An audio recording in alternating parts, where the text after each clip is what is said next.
She became a career prosecutor while he became a career criminal. With 34 felonies, 2 impeachments, and 1 porn star to prove it. Kamala Harris has a resume. Donald Trump has a rap sheet.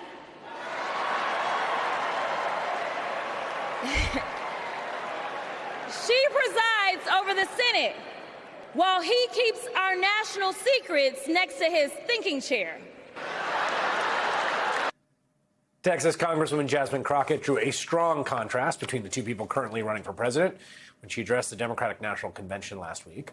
The freshman House member has been a prominent voice among congressional Democrats, not only for the Democratic presidential ticket, but also in the Oversight and Accountability Committee, where she has confronted Republicans over their bullying tactics and the ex-president's retention of classified documents. And joining me now is Congresswoman Jasmine Crockett, Democrat of Texas, who as of today is the new national co-chair of the Harris-Walz campaign. Congratulations on that, Congresswoman. It's good to see you. Good to see you, too. I want to first start just to get your response to the sound we played of J.D. Vance in the previous segment, where he basically says he's going after Randy Weingarten, and he basically says, like, if you don't have your own children, like, stay the hell away from ours. You shouldn't be a teacher involved in education if you don't have your own children. And this is now a whole body of stuff where he really seems to have it out for folks that don't have kids. I'm just curious your reaction to that. The guy is a weirdo. It's really quite simple, you know, and I thought that it was a really good point that was raised about those sisters that teach kids like me, because I actually went to Catholic middle school. So I absolutely know what that's like. And so I am curious to know what he thinks. But we also know that they have been pushing the Project 2025 agenda. And a lot of that agenda kind of has their own definition of what Christianity looks like and what Christian families look like and what we all should be doing. And I don't think that that's inclusive of Catholicism and the Muslim folk, as well as atheist folk, everybody else, even though we supposedly have this thing called freedom of religion in this country. So the Harris-Walz campaign, of which you are now a national campaign co-chair, they are in Georgia. Georgia looked in rough shape. We've got some new swing state polling out today. Again, no one poll is determinative, but it shows narrowing gaps and in fact, a lead in some of these swing states. Harris up in Arizona, up by 2 points in Georgia, down 1 in North Carolina, up in Nevada, again, all within the margin of error. They're doing a swing through what's called the Black Belt in Georgia, in areas that are both rural and predominantly African American. I'm just curious your thoughts about that, which I haven't seen a candidate do in a while, I got to say. I'm very excited about it.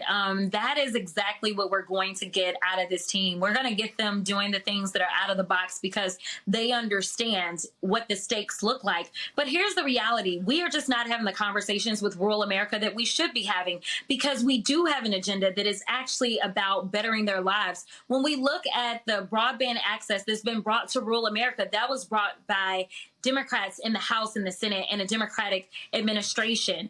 That means better access to health care. That means better access to jobs. That means better access to education. A lot of times, as someone who lived in East Texas, I know that we are limited to whichever plant is set up in that community. And if that plant closes, then that potentially decimates all of your economic opportunities. The general feeling in the race right now is a kind of consolidation of the Democratic base, a campaign that's been obviously transformed by the departure of the president and the vice president accepting the nomination. What keeps you up at night? Where is your head as you're looking at the next 68, 69 days? Yeah, I think the only regret will be that I didn't give it my all. Everyone that I talk to, I tell them we've got to run through the tape. We can't take anything for granted. We can't look at these polls and get excited. We can't look at how many people are showing up to the rallies and get excited, because ultimately the only poll that matters is the poll on election day. And so I don't want people to get comfortable. I don't want them to feel as if we have this in the bag, because it's far from over. And we know that the forces that are working against us are strong and in full force. We know in states like Texas, they're trying to kick people off of the rolls. In fact, they are kicking people off the rolls. They're now going in and they are perpetrating raids on elderly women that are simply just trying to do their part for democracy. We are facing some really ugly and negative forces that are doing everything that they can to hold on to power. And so for me, if I laid back and, as Tim Wall says, goes to sleep, he says we can sleep when we dead. I tell people I'm the walking dead right now because I'm not getting sleep, but it's just that important.